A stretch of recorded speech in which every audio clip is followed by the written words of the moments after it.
ভুল হ'লে আপোনাক এৰি যোৱা মানুহ বহুত পাব, কিন্তু সেই ভুল শুধৰাই আপোনাৰ লগত থাকি যোৱা মানুহ খুব কমহে পাব।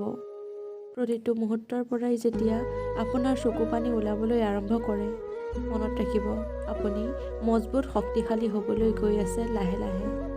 জীৱনত আটাইতকৈ বেয়া সময় সেয়া যেতিয়া কোনোবা আপোনজনে দুখ দি আপোনাক সোধে কি হৈছে, আৰু হাঁহি আপুনি ক'বলগীয়া হয় যে একো নাই। অকলে থকাৰ অৰ্থ এয়া নহয় যে আপুনি অকলশৰীয়া। ইয়াৰ অৰ্থ হ'ল জীৱনৰ বেয়া সময়টো আপুনি নিজকে চম্ভালিব পৰা ক্ষমতা আপোনাৰ আছে। যিয়ে আপোনাৰ চিন্তা নকৰে সেই সকলৰ লগত থকাতকৈ অকলে থকাই ভাল। কি ঠিক আজি যি সুখ আপোনাৰ লগত আছে সেয়া কাইলৈ নাথাকিবও পাৰে। জীৱনৰ এটি তিক্ত সত্য, দোষী যিয়েই নহওক কিয়, দুখ যাৰেই নহওক কিয়, চকু পানী সদায় নিৰ্দোষীৰহে ওলায়। আপুনি যিমানেই চেষ্টা নকৰক কিয়, যিয়ে আপোনাক ভুল বুজিব তেওঁ আপুনি মৌন হৈ থাকিলেও তাৰ ভুল অৰ্থই উলিয়াব। কেতিয়াবা কেতিয়াবা নিজৰ মনটোক বুজনি দি ৰখা উচিত, কাৰণ প্ৰত্যেকটো কথাই আপোনাক সুখ দিব নোৱাৰে। আপুনি সেইবোৰ বস্তু লৈ সমস্যাত পৰিব পাৰে যাক আপুনি নিজৰ বুলি ভাবে। যদি প্ৰাৰ্থনা সফল নহয় তেতিয়া মানুহে ভগৱানক সলনি কৰে। আপুনিতো কেৱল এগৰাকী সাধাৰণ ব্যক্তি। সেইসকল ব্যক্তি সকলোৰে কাষত থিয় দিয়ে যিয়ে অকলশৰীয়া হোৱাৰ কথা বুজি পায়, ভালদৰে জানে।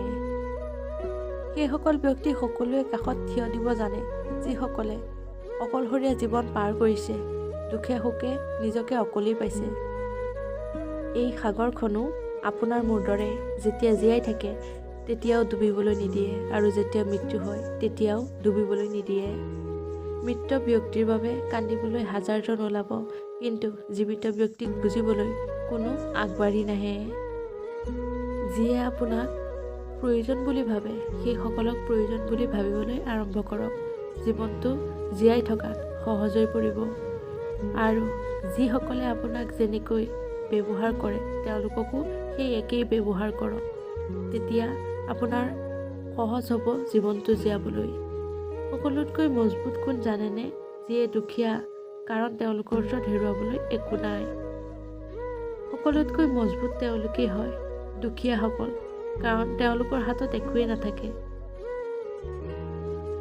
যদি আপুনি খঙৰ সময়ত ধৈৰ্য ৰাখিব পাৰে তেন্তে আপুনি দুখৰ পৰা বাচিব। কিবা এটা ডাঙৰ চিন্তা কৰক, সোনকালে চিন্তা কৰক, আগলৈ চিন্তা কৰক, কাৰণ আপোনাৰ চিন্তাত কাৰো অধিকাৰ নাই। প্ৰত্যেক দিনেই এটা ভাল দিন নহ'বও পাৰে, কিন্তু প্ৰত্যেক দিনেই কিবা নহয় কিবা এটা ভাল নিশ্চয় হয়, আৰু এয়াই পৰম সত্য। ধন্যবাদ বন্ধু বান্ধৱীসকল, আজিৰ ভিডিঅ'টো ইমানেই। যদি ভিডিঅ'টো ভাল পালে লাইক এটা কৰি শ্বেয়াৰ কৰি দিব, আৰু এনেধৰণৰ ভিডিঅ'ৰ বাবে আমাৰ চেনেলটো ছাবস্ক্ৰাইব কৰি ৰাখিব। আজিলৈ আহিছোঁ, পুনৰ লগ পাম নতুন এটা ভিডিঅ'ৰ সৈতে। ধন্যবাদ।